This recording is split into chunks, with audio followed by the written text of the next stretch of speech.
What's good? It's your boy JayThat'sMe. We're going to get into AEW Dynamite from June the 25th, 2025. A pretty boring and bland show for the most part. Nothing really happened that was worthwhile. This was not a newsworthy show.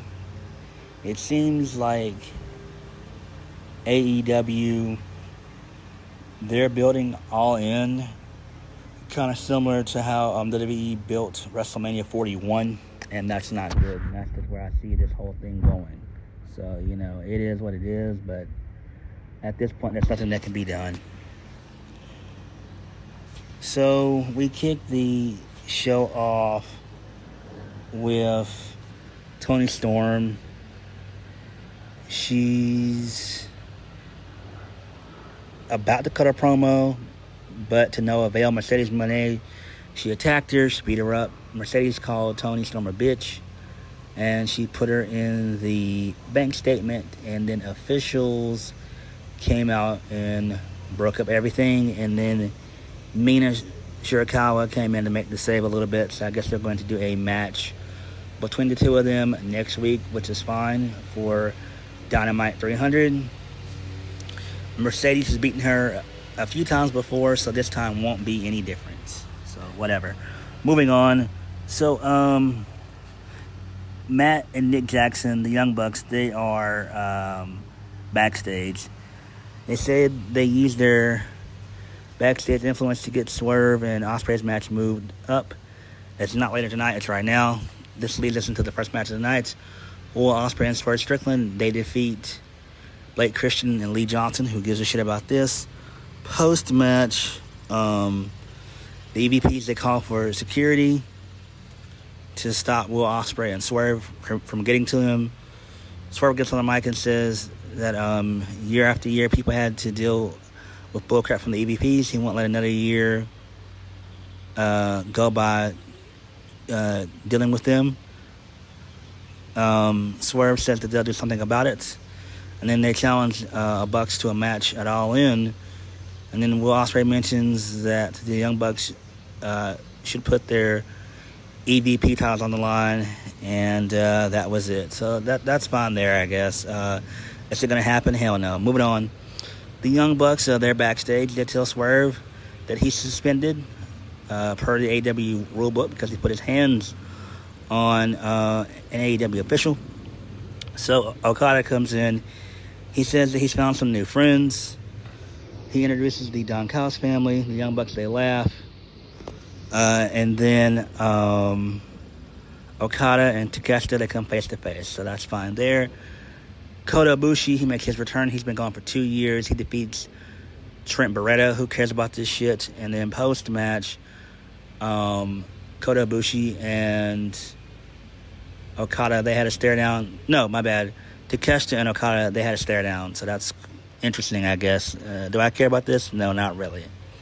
So it's going to be Kota Ibushi versus Kazuchika Okada on Dynamite 300. Should be okay. All right, moving on. This leads us into a pretty decent promo by Jon Moxley. He says that the Hangman Page has lost focus. Will he grab it? Moxley says he didn't think that Hangman will. He says Hangman is afraid to become what the world needs him to be. He says for someone like himself to walk in the way he did, and for him to be the current AEW champion, Hangman makes him sick. He made him. He calls him a crybaby and says that the world champion doesn't shy away from responsibility. He walks in the fire and takes an ounce of crap from nobody. He says on July 12th, when Hangman is feeling with his emotions, he's going to get elbowed in the face and get choked out into oblivion. Moxley will show the world what the world champion looks like. Okay, this is a pretty decent promo. I'm fine with this. This makes sense. Do I think that Moxley's going to end up winning? Probably more than likely. I know people hate that shit, but it seems like they're still going to stick with Moxley up until the fall. So it seems like they're going to hold the AEW title hostage until Wrestle Dream in October. So it is what it is. There's nothing we can do about it. Whatever. So Ricochet, he talks to AR Fox backstage about becoming tag partners because he still wants to build this shitty stable that he's trying to assemble. So this leads us into Ricochet and AR Fox versus Jet Speed, Speedball Mike Bailey, and Kevin Knight. So Ricochet, he dips out towards the end of the match. He leaves AR Fox high and dry, and this allows for Jet Speed to pick up the win. There's that. Who gives a damn? It's not that important. So basically, Mike Bailey gets on the mic and says that they want the AEW Tag Team Championships. They're tired of them being held hostage. And then Kevin Knight begins to sing MVP's old theme song from WWE, which was cool. I like that. Then Bobby Lashley and Shelton Benjamin from the Hurt from the Hurt Syndicate, they beat the ever-living shit out of Jet Speed. The MVP gets on the mic. He wants somebody to step up to the Hurt to the Hurt Syndicate. He says the only way he'll give Jet Speed the titles is if they can walk on their own accord. And then he hands off the mic to MJF. And MJF basically says that how he beat Mystico last week and he unmasked him. Pardon me, I forgot about that. Well, not really, though. MJF says that he's not there to talk about all his accomplishments. He says that next week he's going to be entering in a qualifying match for the men's Casino Gauntlet in All In Texas. And when he wins, he's going to get one step closer to what's rightfully his. So then Mark Briscoe shows up. Him and MJF, they have some words. MJF calls Mark Briscoe a blue-collar bitch. And Mark Briscoe says that MJF has a tiny kosher pickle, which is kind of funny. So that's pretty funny there. So they continue to bicker back and forth some more. And MJF and MVP, they call Mark Briscoe a loser, which sets up for the Fatal 4-Way. Mark Briscoe, Mark Briscoe, Tenosuke Takeshita, Bandito, Roderick Strong. And Mark Briscoe ends up winning, which is fine, makes sense. I thought that Roderick Strong was still collision bound, but he still manages to get on Dynamite. And this is fun. I assume all four men are going to be in the Gauntlet match anyway, so it doesn't really matter. The Hurt Syndicate stuff is fine, but man, do we really need to see Jet Speed on All In? And I don't even mean the pre-show. It's like that match feels to me like it should take place on Dynamite or Collision, mainly more so Dynamite, to where we have the Hurt Syndicate steamrolling the shit out of Jet Speed, where the match should really last maybe about at best 10 minutes. Maybe even less than that. Maybe about 8 minutes, if we're being honest. Man.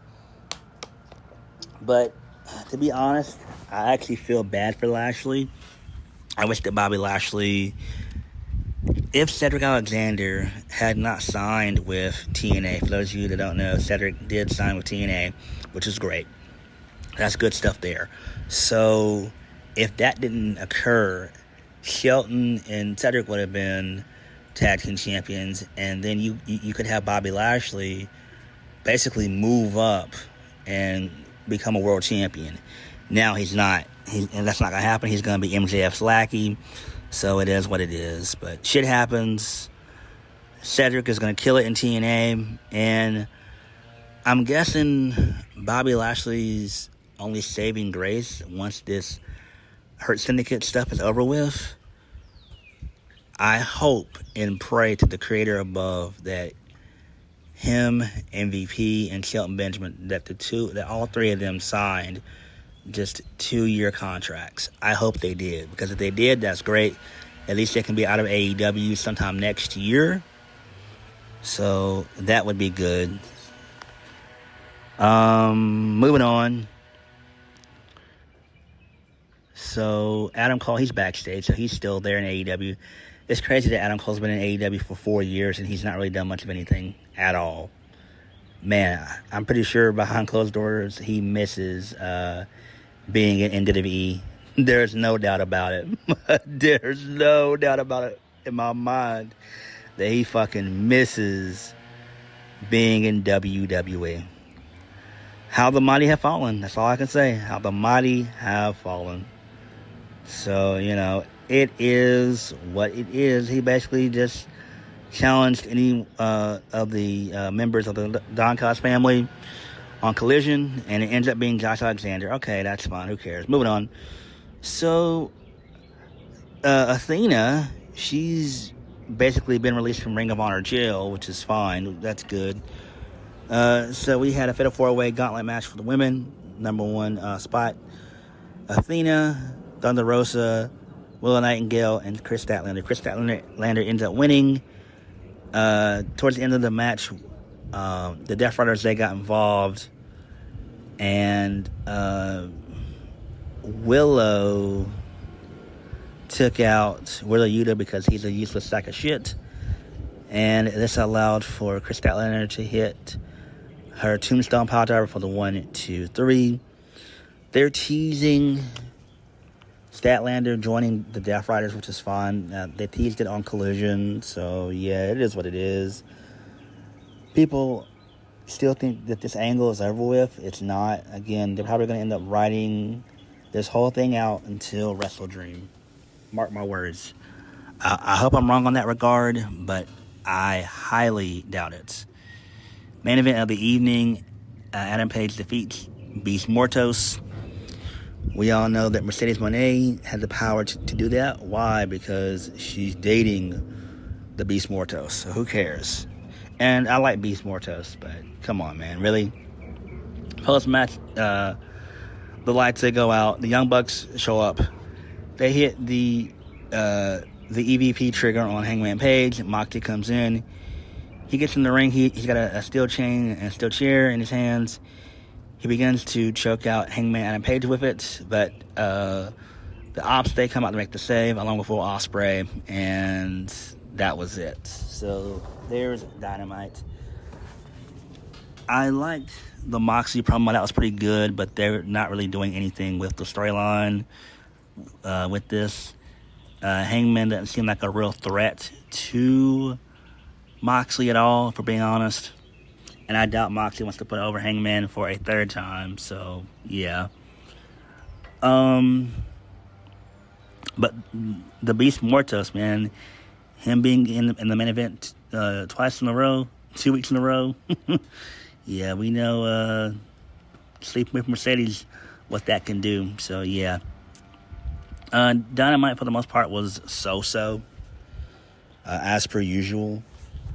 AEW, they are struggling to sell tickets for All In.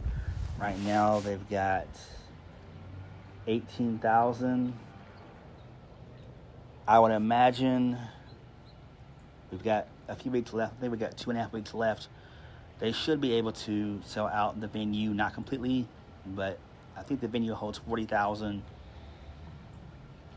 They should be able to get to at least 25K by showtime. But, the problem with Dynamite is Tony Khan has no idea what he's doing. He has no idea what he's doing. The matches on this show just weren't that good. I mean, why are we still using Air Fox? Like, why is he there for? Why are the Young Bucks? Why are they still there? Why are they on payroll? Those guys should be released. Not being mean, but they should. They made enough money that way they can buy their own indie promotion. They could buy PWG and do something like that and get away from AEW. It sucks that Christian Cage and Edge, they won't be able to, do their storyline. That sucks there. Seems like Christian Cage, he basically wants to finish up his storyline with Nick Wayne, which is, in my opinion, admirable. I do like that. I commend him for doing that. So we'll get FTR and Edge and Christian probably at Wrestle Dream, which makes perfect sense. No, not Wrestle Dream. My bad. Probably All Out. Not Wrestle Dream. All Out. Well, that should be a feud. So the All Out match should start a feud between the both teams. Like, this thing should be able to carry us through the remainder of the year. Like, this thing shouldn't really end either at Full Gear or World's End. MJF's promo was pretty good. I enjoyed that. He still is focused on becoming AEW World Champion. That should happen. He might be one of the ones who ends up winning the Gauntlet. The Gauntlet. It's not a battle royal. It's actually just a Gauntlet match. Oh boy. But it does suck that MJF is, he didn't have an actual feud on the card. He's just there just to be there. But, there's nothing that can be done at this point in time. So, there's that. Mercedes Money and Toni Strom, that was pretty okay. They're not doing much of anything with that. I mean, it's just, hey, this is the biggest match we can do. These are the best two women that we have in the entire division, so this is what we're going to do. I am excited that they are going to bring in women's tag team championships, which is great. That makes perfect sense, because that gives a lot of women lower on the card something to do. So there is that. But Dynamite, for the most part, was pretty lackluster, as per usual. And hopefully the build for All In can change, but I highly doubt it. But what did you guys think of Dynamite? Like, comment, subscribe. Peace.